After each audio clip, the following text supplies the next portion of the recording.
Hello students.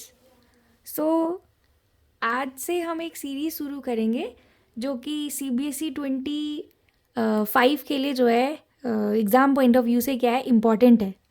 तो आज मैं डिस्कस करूँगी आपके साथ CBSE 2024 का जो आपका क्वेश्चन पेपर था। ये स्टैंडर्ड का पेपर है, ठीक है ना, लास्ट ईयर का जो ये पेपर है। तो आज हम डिस्कस करेंगे MCQ को। तो आप लोग इस सीरीज़ को अच्छे से देखिएगा और प्रैक्टिस कीजिए।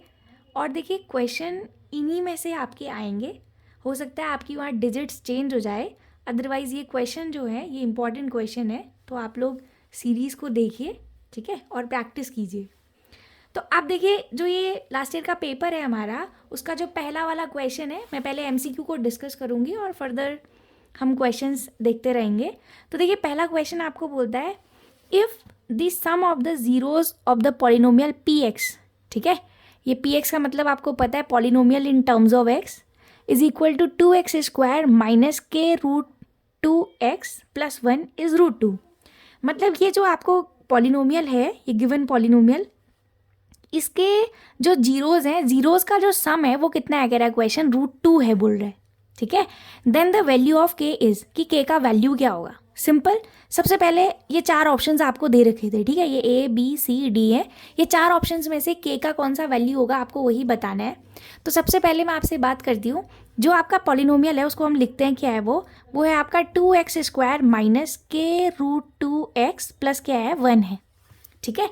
अब आप देखिएगा क्वेश्चन में लिखा क्या है कि ये जीरोज़ का सम है, सम ऑफ द जीरोज़ है। आपको पता है सम ऑफ द जीरोज़ को हम क्या लिखते हैं, alpha plus beta.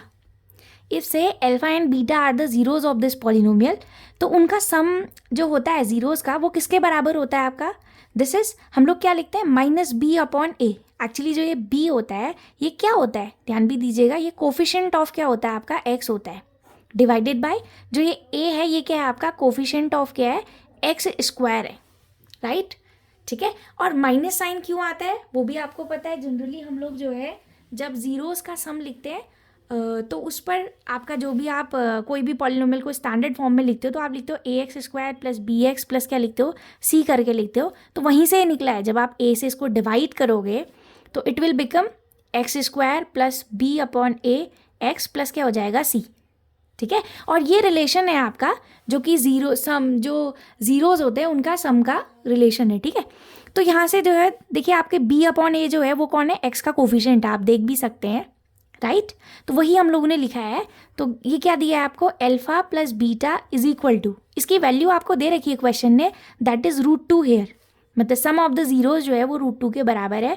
This is equal to -b/ क्या हो जाएगा आपका a, ठीक है।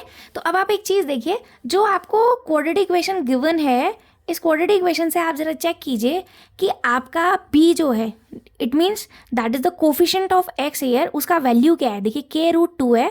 आप ध्यान दीजिएगा विथ साइन लिखेंगे हम लोग तो ये माइनस का है, और एक साइन ऑलरेडी हमारे जो हम लोग रिलेशन में लिखते हैं वो साइन निगेटिव आता है, तो ये माइनस, और ये जो वैल्यू है आपकी क्या है k√2 है, ठीक है, with negative sign, divided by क्या आएगा a क्या था आपका कोफिशिएंट ऑफ x² है, और उसकी वैल्यू आप देखते हैं x² का जो कोफिशिएंट है वो कितना है यहाँ 2 है, तो अपॉन क्या आ जाएगा 2, ठीक है। तो देखिए अल्फा प्लस बीटा की वैल्यू √2 थी, दिस इज इक्वल टू ये माइनस माइनस क्या हो गया प्लस, और क्या आ जाएगा k√2 डिवाइडेड बाई क्या आ जाएगा आपका 2, ठीक हो गया। अब आप ध्यान दीजिएगा यहाँ से ये क्या हो जाएगा, क्रॉस मल्टीप्लाई अगर हम करते हैं तो देखिए क्या हो जाएगा, this implies 2√2 is equal to क्या आ जाएगा k√2 आ जाएगा आपका, ठीक है। तो देखिए ये √2 से ये √2 कैंसिल आउट हो गया, सो k इज इक्वल टू क्या आ गया 2, so this will be your answer. तो k इज इक्वल टू 2, मतलब ये ऑप्शन बी जो है ये आपका करेक्ट ऑप्शन है, ठीक है, इसका जो आंसर है। ध्यान दीजिएगा, मुझे तो समझाने में इतना टाइम लगा है, तो आप तो बहुत जल्दी से कर लेंगे, डायरेक्टली आपको पता है तो आप इसे कर सकते हैं। तो ये क्वेश्चन तो इंपॉर्टेंट है, MCQ में भी आ सकता है या फिर आपसे असर्शन रीजन में भी वो क्वेश्चन को पूछ सकता है, ठीक है। क्वेश्चन नंबर 2 देखिएगा। क्वेश्चन 2 आपको बोलता है if the probability of a player winning a game is 0.79। आपको एक जो प्लेयर है उसका जो विनिंग प्रोबेबिलिटी आपको गिवन है that is 0.79 here, and then the probability of is losing the same game, मतलब उसी गेम को आपको ये बताना है कि अगर वो गेम को हारता है तो उसकी प्रोबेबिलिटी आपको बतानी है। ध्यान दीजिएगा, आपका ये क्वेश्चन कई बार पूछता भी है आपको एमसीक्यू में, कोई भी इवेंट के हैपन होने की, मतलब कोई भी इवेंट अगर आपका हैपनिंग इवेंट है तो उसकी जो प्रोबेबिलिटी होती है वो always greater than equal to क्या होती है, 0। मतलब अगर कोई इवेंट अगर अकर नहीं कर रहा है तो मतलब उसकी प्रोबेबिलिटी कितनी होगी, 0। परंतु अगर वो हैपन कर रहा है तो उसकी जो प्रोबेबिलिटी होती है वो ऑलवेज ग्रेटर देन क्या होती है, 0 होता है। But it is always less than and equal to क्या होता है आपका, 1 होता है। 1 के बराबर या 1 से क्या होगा, छोटा होगा। अब ये जो 1 होता है ना, अब मैंने बराबर क्यों लिखा, क्योंकि प्रोबेबिलिटी का जो सम होता है वो टोटल क्या होता है, 1 होता है। मतलब क्या है इसका कि कोई भी अगर इवेंट अगर आपका हैपन हो रहा है, so probability of happening an event plus not happening, मतलब अगर वो अगर नहीं करता है, मैं डैश से लिख रही हूँ इसको, this is equal to always 1। ठीक है, समझ में आ रही बात। तो ये आपको ये फॉर्मूले को ध्यान में रखना है। तो इसके अकॉर्डिंग अगर हम बात करें तो क्वेश्चन ने आपको गिवन किया हुआ है that probability of happening an event is 0.79 here. ठीक है, इसकी अगर वो आपका वो जो भी इवेंट है अगर वो अकर कर रहा है तो उसकी जो प्रोबेबिलिटी है वो यहाँ पर 0.79 है। And we have to find not happening the probability, वो कितना होगा आपको उसकी प्रोबेबिलिटी बतानी कि अगर वो इवेंट अगर आपका हैपन नहीं हो रहा है तो उसकी प्रोबेबिलिटी आपको बतानी है। ठीक है, तो वही हम यूज़ करेंगे। तो आपको पता है पी की वैल्यू क्या है यहाँ पर, 0.79 है, प्लस क्या आ जाएगा, P E dash this is equal to 1 here, right. तो उसके अकॉर्डिंग क्या आ जाएगा, P E dash is equal to क्या आ जाएगा, 1 माइनस क्या आ जाएगा, 0.79। ठीक है, तो आप 1 में से इसको सब्ट्रैक्ट कीजिए। ठीक है, तो देख लीजिएगा 1 में से अगर आप 0.79 को सब्ट्रैक्ट करेंगे तो कितना आ जाएगा, 0.21। ठीक, सो ये क्या हो जाएगी आपका कि ये अगर वो प्लेयर अगर उस गेम को अगर हार जाता है तो उसकी जो प्रोबेबिलिटी होगी वो कितनी होगी, 0.21। ठीक है, इस सीरीज में अगर हम क्वेश्चन नंबर 3 देखें तो देखिए क्वेश्चन नंबर 3 क्या बोलता है, ये भी 24 का ही क्वेश्चन है आपका। तो एमसीक्यू जो 3rd है आपका उस पर क्वेश्चन ध्यान दीजिएगा, क्या बोलता है, if the roots of the equation, एक इक्वेशन आपको दे रखी है और अभी मैंने आपको बताया था कि ये क्या है, कोई भी क्वाड्रेटिक इक्वेशन जो है उसका क्या है, स्टैंडर्ड फॉर्म है। ठीक है, ax² plus bx plus c is equal to 0, that is the standard form of any quadratic equation. ठीक है, आपसे क्वेश्चन ने कंडीशन दिया हुआ है that a is not equal to 0। देखिए इसका मतलब क्या है, कंडीशन से मतलब समझिए, a की वैल्यू 0 के बराबर नहीं है बोलता है। देखिए अगर यहाँ पे a की वैल्यू 0 हो जाएगी ना तो 0 इंटू समथिंग क्या होता है आपका, 0 होता है। फिर तो ये आपका क्वाड्रेटिक टर्म कहलाएगा ही नहीं, क्योंकि x² का जो कोफिशिएंट अगर वो 0 है इट मीन्स कि ये वाला टर्म यहाँ एग्जिस्ट ही नहीं कर रहा है, तो केवल फिर लीनियर टर्म बचेगा।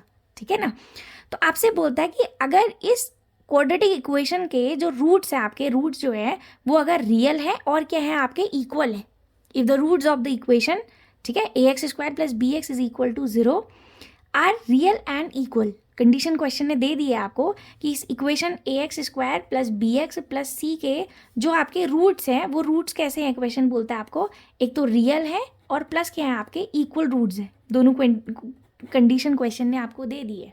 ठीक है, तो फिर आपसे बोलते हैं then which of the following relation is true, बोल रहा है कि इन 4 रिलेशन आपको दे रखे, देखिए ऑप्शन ए है, बी है और ये सी और ये डी, ये 4 ऑप्शंस में से कौन सा आपका ऑप्शन करेक्ट होगा। ठीक है ना, अब आप ध्यान दीजिएगा, आपको पता है अगर ये कोई क्वाड्रेटिक इक्वेशन का स्टैंडर्ड फॉर्म है तो हम लोग डिस्क्रिमिनेंट से देखते हैं कि आपका जो है जो कोई भी क्वाड्रेटिक इक्वेशन है उसका जो सोल्यूशन होगा वो एग्जिस्ट करेगा या नहीं करेगा। तो डी की वैल्यू होती क्या है आपका, होती है b² माइनस 4ac। तो इस डी की वैल्यू से हम डिसाइड करेंगे कि आपका जो रूट्स होंगे वो रियल रूट्स होंगे या फिर आपके इमेजिनरी रूट्स होंगे। ठीक है, तो रियल रूट्स की कंडीशन क्या होती है आपको पता है कि this D is always greater than equal to क्या होना चाहिए, 0।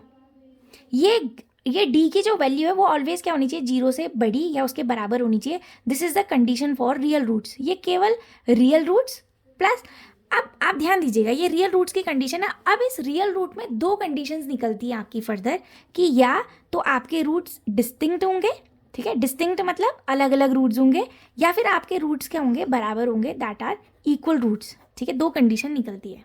अब यहाँ अगर हम बात करें तो सवाल देखो, अब इस क्वेश्चन ने हमसे क्या बोला है कि रूट्स एक तो रियल है और इक्वल है बोलता है, तो मतलब ये सेकंड वाली कंडीशन आपकी अकर कर रही है। अगर फर्स्ट वाली कंडीशन होती तो उसके अकॉर्डिंग डी की वैल्यू ऑलवेज ग्रेटर देन क्या होनी चाहिए आपकी, 0। This is the condition for real root and distinct root. और अगर रियल रूट्स इक्वल की बातें करता है तो डी बराबर क्या होना चाहिए आपका 0 होना चाहिए, जो कि मुझे इस क्वेश्चन में करना भी है। तीसरा जो पार्ट होता है वो इमेजिनरी रूट्स की कंडीशन होती है, उसमें डी ऑलवेज लेस देन क्या होता है आपका 0 होता है, मतलब डी की वैल्यू निगेटिव होती है। That is the condition for imaginary roots. ठीक है, तो अब हमें यहाँ पर क्या करनी है, हमें बात करनी है यहाँ पर रियल एंड इक्वल रूट्स की। मुझे यहाँ पर रियल और इक्वल रूट्स की बात करनी है, तो हमने बोला कि इसके लिए डी बराबर क्या होना चाहिए 0 होना चाहिए। अब डी आपको पता है डी का वैल्यू क्या होता है, बी स्क्वायर माइनस क्या होता है 4ac इज इक्वल टू क्या होना चाहिए 0। अब आप देखिए ये तो स्टैंडर्ड फॉर्म ही दे रखा है, ए बी सी आपके क्या है, ए जो है एक्स स्क्वायर कोफिशिएंट है, बी जो है एक्स का कोफिशिएंट है और c is the constant term here. तो ठीक है, यहाँ पर कोई और न्यूमरिक वैल्यूज तो आपको गिवन नहीं है, तो हम एज इट इज सॉल्व करेंगे। तो देखिए यहाँ से क्या हो जाएगा, B square is equal to ये 4ac राइट साइड जाएगा तो क्या आ जाएगा, बी स्क्वायर बराबर क्या आ जाएगा 4ac। ठीक हो गया। तो यहाँ से आप देखिएगा कि इन ऑप्शंस को चेक कीजिए। अब देखिए अगर आप देखते हैं एक तो ये निकल रहा है, आप देखिए इस टाइप में दिया है तो ठीक है, नहीं दिया है तो फिर हम थोड़ा सा इसको चेंज कर देंगे। फर्स्ट जो आपको ऑप्शन गिवन है वो a equal to B square upon c दिया है, तो ये तो गलत है ना, ऐसी कंडीशन तो यहाँ आ नहीं रही क्योंकि 4 भी टर्म है यहाँ पर। सेकेंड में इसने केवल b square is equal to a c लिखा है, तो ये भी ऑप्शन गलत है, तो ए और बी तो एलिमिनेट हो गया। लास्ट सी वाला है आपका ए सी बराबर बी स्क्वायर अपॉन 4। आप देख भी सकते हैं इन 4 ऑप्शंस में से 4 सिर्फ सी ऑप्शन में आ रहा है, that is A C is equal to B square upon 4। तो आप अपने मतलब अगर आपको थोड़ा सा देखना है, मतलब ज़्यादा कैलकुलेशन नहीं भी करनी है, तो आप ऑप्शन से भी एलिमिनेट कर सकते हैं कि 4 वाला टर्म केवल थर्ड पार्ट में आ रहा है, वरना आप सॉल्व करके देख लीजिए। ठीक है, तो यहाँ से देखिए अगर ये 4 को मैं डिवाइडेड में ले आऊँ तो क्या आ जाएगा, बी स्क्वायर अपॉन 4 बराबर क्या आ जाएगा ए सी। इट मीन्स कि जो आपका ऑप्शन सी है that will be correct here. ठीक है, ये वाला सी ऑप्शन जो है ये करेक्ट आपका है। ठीक है, तो आप इसी तरीके से क्वेश्चंस की प्रैक्टिस करते रहिए। ठीक है ना, अभी हम फर्दर जो है 24 के क्वेश्चंस को सॉल्व करेंगे, उसके बाद हम सीबीएसई का सैम्पल पेपर सॉल्व करेंगे। Right, thank you.